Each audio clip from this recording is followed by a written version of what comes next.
राधे राधे भक्तों। आज की कहानी आपके सोचने के तरीके को बदल देगी। हम अक्सर कुत्तों का नाम तो लेते हैं, लेकिन उनकी असलियत पर शायद ही कभी ध्यान देते होंगे। जब गुस्से में या मजाक करते हुए किसी को गाली देनी होती है, तो हम बिना सोचे समझिए कुत्ते का नाम ले लेते हैं क्या? कुत्ता सच में इतना तुच्छ है, इतना गया गुजरा है? हमने कभी यह नहीं सोचा कि वह भूखा प्यासा हमारे घर के दरवाजे पर पड़ा रहता है और हम उसे अनदेखा कर दे देते हैं। लेकिन जब गाली देने की बात आती है, तो उसका नाम लेना हम नहीं भूलते। इसलिए आपसे निवेदन है कि बस कुछ मिनट निकालकर इस कहानी को ध्यान से सुनिए।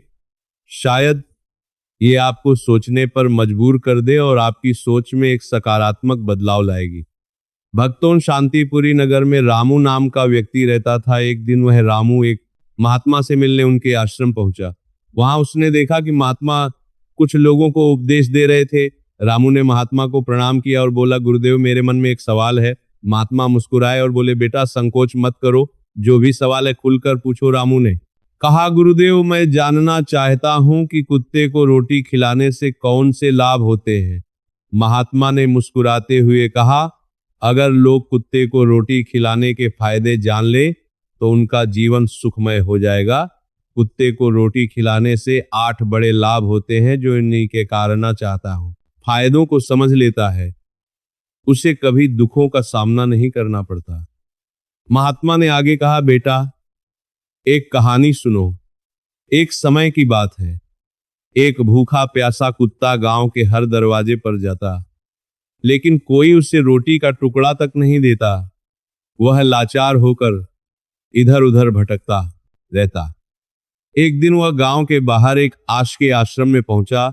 उसने आशी से प्रार्थना की, हे मुनिवर, मैं बहुत भूखा हूं, कृपया मुझे रोटी का एक टुकड़ा दे दीजिए। दासी ने पूछा, क्या तुम्हें गांव में किसी ने रोटी नहीं दी? कुत्ता बोला, मुनिवर, मैं क्या कहूं, कोई मेरी बात समझता ही नहीं। ऋषि ने सहानुभूति से कहा, तुम्हारी पीड़ा मैं समझ सकता हूं, बताओ क्या हुआ। कुत्ते ने कहा, हमारे पास ना घर होता है, ना कमाने का कोई साधन। हमें कड़े पहनने या पढ़ने लिखने का ज्ञान नहीं है। सर्दी गर्मी बरसात सब सहन करते हैं, लेकिन मुनिवर, हम भी इंसानों की तरह भूख से तड़पते हैं, दर्द से कराहते हैं और दुख में रोते हैं। ईश्वर ने हमें वैसे ही बहुत कष्ट दिए हैं, फिर भी लोग हमें परेशान करने से बाज नहीं आते। हम आपकी तरह मनुष्य नहीं हैं, हम पराधीन जीव हैं। जब हमारा जन्म हुआ उस समय हमारी आंखें और कान बंद थे। हम ये नहीं कह सकते कि हमारे जन्म पर भी वैसा ही जश्न हुआ होगा जैसा आपके जन्म पर होता है। नाच गाना बाजे बजते हैं, खुशी मनाई जाती है। क्या हमारे जन्म पर भी किसी ने खुशी मनाई होगी? जब मैं पैदा हुआ तो मुझे लगा कि मैं किसी बड़े घर में आया हूं, क्योंकि जिस जगह हम थे वह मुझे नरम और सुरक्षित लगी। लेकिन जब हमारी आंखें खुली तो मैंने देखा कि हमारी माँ, जिसे आप लोग कुतिया कहते हैं, हमें अपनी छाती से लगाकर एक पुराने कपड़े के ढेर पर लेटी थी। हम 5 भाई थे, बाकी 4 भाई लाल और भूरे रंग के थे। मैं अकेला काले रंग का था। सबसे छोटा और कमजोर भी मैं ही था। हमारी माँ हमसे कम ही मिल पाती थी, क्योंकि उसे भी अपने भोजन का इंतजाम करना पड़ता था। अगर वह खुद भूखी रहती तो हमें दूध कैसे पिलाती? एक माँ होने के नाते वह हम 5 का ख्याल रखती थी। वह बेचारी दिन भर भोजन की तलाश में इधर उधर भटकती थी। कभी मिल जाता, कभी नहीं। रात में वह जागकर गांव की रखवाली करती थी। कोई अनजान व्यक्ति गांव में घुसने की हिम्मत नहीं करता था। यहाँ तक कि दूसरे गांव के कुत्ते भी डर के मारे हमारे गांव में नहीं आते थे। अगर किसी किसान के खेत में जानवर घुसकर फसल नष्ट करने की कोशिश करते तो वह उन्हें दौड़कर भगा देती थी। इतना सब करने के बाद भी गांव के लोग हमारी माँ को भोजन तक नहीं देते थे। मजबूरी में उसे कभी कभी छीना झपट्टा करनी पड़ती थी। अगर लोग उसे ऐसा करते देख लेते तो लाठी डंडों से पीट कर भगा देते। कई बार तो बेचारी भूखी प्यासी ही रह जाती थी। हे मुनिवर, भूख तो हमें भी आपकी तरह ही लगती है। ऊपर से हमारी माँ को हमारी भी चिंता रहती थी। वह हमारी देखभाल के लिए हमेशा परेशान रहती थी। गांव वालों को देखकर भी उसका दिल नहीं पसीजता था। मजबूरी में वह चोरी से घरों में घुस जाती थी और अगर कुछ खाने को मिल जाता तो वहीं खाकर अपनी भूख मिटाती थी। लेकिन कई बार लोग उसे ऐसा करते देख लेते तो लाठी डंडे लेकर उसके पीछे पड़ जाते। कुछ निर्दय लोग तो उसे घर में बंद करके पीटते भी थे, हमारी माँ का बुरा हाल कर देते थे। हे मुनि, हमारी माँ ने किसी का क्या बिगाड़ा था? उसने सिर्फ भूख मिटाने के लिए भोजन चुराया था। चोरी करने का उसे कोई शौक नहीं था, पर पापी पेट हमें यह सब करने के लिए मजबूर कर देता है। एक दिन की बात है, बहुत जोरदार बरसात हो रही थी, ओले गिर रहे थे और ठंडी हवा चल रही थी। उस कड़ाके की ठंड में ठिठुर कर हमारे 3 भाई मर गए।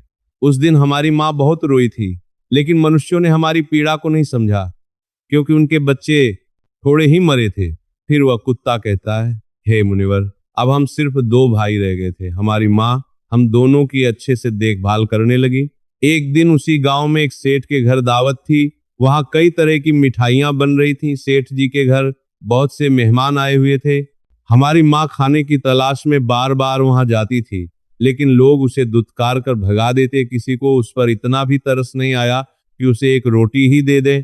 एक रोटी देने से उनका क्या बिगड़ जाता? मेरी माँ बार बार सेठ जी के आंगन में जाती और दूर खड़ी खड़ी देखती रहती। जब दावत शुरू हुई और भोजन परोसा जाने लगा तो वह भी वहीं जाकर पूंछ हिलाने लगी। तभी भोजन परोसने वाला आदमी किसी काम से भीतर चला गया। मेरी माँ दबे पांव रोटी लेने के लिए आगे बढ़ी, लेकिन तभी दूसरे आदमी ने उसे देख लिया और चारों ओर से लोग चिल्लाते हुए उसकी तरफ भाग गए। मेरी माँ घबरा गई और भागने लगी, लेकिन उसे वहां से निकलने का कोई रास्ता नहीं मिला, क्योंकि सामने से लोग लाठी डंडे लेकर आ रहे थे। घबराकर मेरी माँ दावत में भोजन कर रहे लोगों को लांग कर वहां से निकल गई। हे मुनिवर, मेरी माँ इतनी परेशान नहीं थी जितनी कि वहां दावत में बैठे लोग हो गए थे। वे सब उठकर खड़े हो गए और कहने लगे कि कुतिया के लांग जाने से भोजन भ्रष्ट हो गया है। वे आपस में चर्चा करने लगे कि अब क्या किया जाए, क्योंकि खाना खराब हो गया है। सेठ जी तो फूट फूट कर रोने लगे। कुछ लोग कह रहे थे, भाई, कुतिया के लांग जाने से भोजन खराब कैसे हो गया? उसने खाने में मुंह थोड़ी डाला है, वह तो बस ऊपर से लांग कर गई है। शहरों में लोग तो कुत्ते पालते हैं, उन्हें घर में सुलाते और खाना खिलाते हैं, इसमें कोई बुरी बात नहीं है। लेकिन उनमें से कुछ लोग बड़े घरों के थे और उनकी बातों ने किसी की नहीं चलने दी। वे कहने लगे, भोजन तो भ्रष्ट हो गया है, ये अब तो खाने लायक नहीं है। आखिरकार उन्हीं की बात मानी गई और सारा भोजन गरीबों में बांट दिया गया। उस दिन मेरी माँ को खूब पेट भरकर खाना मिला। ऐसा सुख उसने जीवन में कभी नहीं पाया था, लेकिन यही सुख उसके लिए बड़ी मुसीबत बन गया। भोजन करके वह वहीं आराम से लेटी थी, तभी सेठ डंडा लेकर वहां आ पहुंचा और उसे बुरी तरह पीटने लगा। उसे भागने का मौका भी नहीं मिला। डंडों की चोट से वह दर्द से चिल्लाने लगी। माँ की चीख सुनकर पत्थर भी पिघल जाता, लेकिन उस निर्दय सेठ को जरा भी रहम नहीं आया। वह लगातार पीटता रहा। माँ की आवाज पूरे गांव में गूंजने लगी। तब कुछ लोग वहां आए और सेठ से बोले, सेठ जी, जाने दो, भूख में तो आदमी की भी बुद्धि खराब हो जाती है। ये तो एक जानवर है, इसे अच्छे बुरे का क्या पता, अब इसे मारकर आपको क्या मिलेगा? लोगों के समझाने पर सेठ ने उसे पीटना बंद किया। बड़ी मुश्किल से माँ हमारे पास लौटी। उसने आकर हमें सारी कहानी सुनाई। हम दोनों भाइयों ने सोचा कि कुत्तों का जीवन कितना कष्ट भरा है। आदमी एक रोटी के टुकड़े के लिए हमें चोरों की तरह पीटता है। कितने निर्दय है वे लोग जो हमारी पीड़ा नहीं समझते। फिर वह कुत्ता कहता है, हे मुनिवर, एक दिन की बात है, उसी गांव के बाहर एक ब्राह्मण ठहरा हुआ था। उसने अपने भोजन के लिए एक जगह चूल्हा बनाया और उस दाल चढ़ा दी। इसके बाद उसने आटा गूंद कर रख दिया और कुएं पर पानी लेने चला गया। इधर मेरी माँ घूमते घूमते वहां पहुंच गई। उसने आटा देखा और सोचा कि शायद इसका कोई मालिक नहीं है। यही सोचकर वह आटा खाने लगी। उधर ब्राह्मण ने कुएं से देखा कि उसकी आटा एक कुतिया खा रही है। वह दुखी होकर रोने लगा, क्योंकि वह भी 2 दिन का भूखा और थका हुआ था। कुछ लोगों ने कहा, अरे ब्राह्मण देवता, इस कुतिया ने आपका भी आटा खराब कर दिया। कल इसने सेठ जी की रसोई भी बिगाड़ दी थी। ब्राह्मण दुखी होकर बोला, भाई, मुझे क्या पता था कि यह दुष्ट कुतिया मेरे आटे के पीछे पड़ी है। फिर ब्राह्मण ने लाठी उठाई और मेरी माँ पर टूट पड़ा। माँ ठीक से आटा भी नहीं खा पाई थी, लेकिन लाठियों की मार उस पर बरस पड़ी। महीनों तक वह लंगड़ा हुए घूमती रही। तब हमें समझ आया कि आदमी कितना स्वार्थी है। हम उनके लिए कितनी मेहनत करते हैं, उनकी रखवाली करते हैं, लेकिन वे हमारी तकलीफ नहीं समझते। आगे वह कुत्ता कहता है, हे मुनिवर, हमारी सबसे बड़ी गलती यही है कि हम उन्हीं मतलबी इंसानों के अधीन रहना चाहते हैं जो हमें दुख देते हैं, जबकि हमें प्यार और सहानुभूति से देखने वाले भी लोग होते हैं, लेकिन हम उसके कितने काम आते हैं ये हम कभी नहीं जान पाते। भक्तों, कुत्ते न केवल हमारे घर की सुरक्षा करते हैं, बल्कि वे हमारे जीवन में कई अन्य सकारात्मक प्रभाव भी डालते हैं, जिनके बारे में बहुत कम लोग जानते हैं। महात्मा ने कहा था कि यदि मनुष्य कुत्ते को रोटी खिलाने के महत्व को समझ ले तो वह जीवन के कई संकटों से बच सकता है। आज मैं आपको बताऊंगा कुत्ते को रोटी खिला के 8 ऐसे लाभ जिन्हें जानकर आप हैरान रह जाएंगे। जब घर में रोटियां बनती हैं तो पुरानी परंपरा के अनुसार पहली रोटी गाय के लिए और आखिरी रोटी कुत्ते के लिए रखी जानी चाहिए। महात्मा का कहना था कि यह नियम भगवान ने बनाए थे, लेकिन आजकल लोग इन नियमों को भूल चुके हैं और इसका नकारात्मक असर उनके जीवन पर पड़ता है। पहला फायदा, कुत्ते को रोटी खिलाने से घर के गृह दोष कम हो जाते हैं। महात्मा के अनुसार यदि शनि की महादशा चल रही हो तो कुत्ते को रोटी खिलाने से शनि का प्रभाव कम हो सकता है और व्यक्ति की मुश्किलें आसान हो सकती हैं। दूसरा फायदा, कुत्ते को रोटी खिलाने से आपकी किस्मत चमक सकती है और घर में नकारात्मक ऊर्जा का नाश होता है। तीसरा फायदा, यह एक ऐसा कदम है जो माता लक्ष्मी की कृपा को आकर्षित करता है और घर में कभी धन की कमी नहीं होती। चौथा फायदा, कुत्ते को रोड़ देने से कर्ज से मुक्ति मिल सकती है और यदि पहले से कर्ज में है तो इससे छुटकारा पाने में मदद मिल सकती है।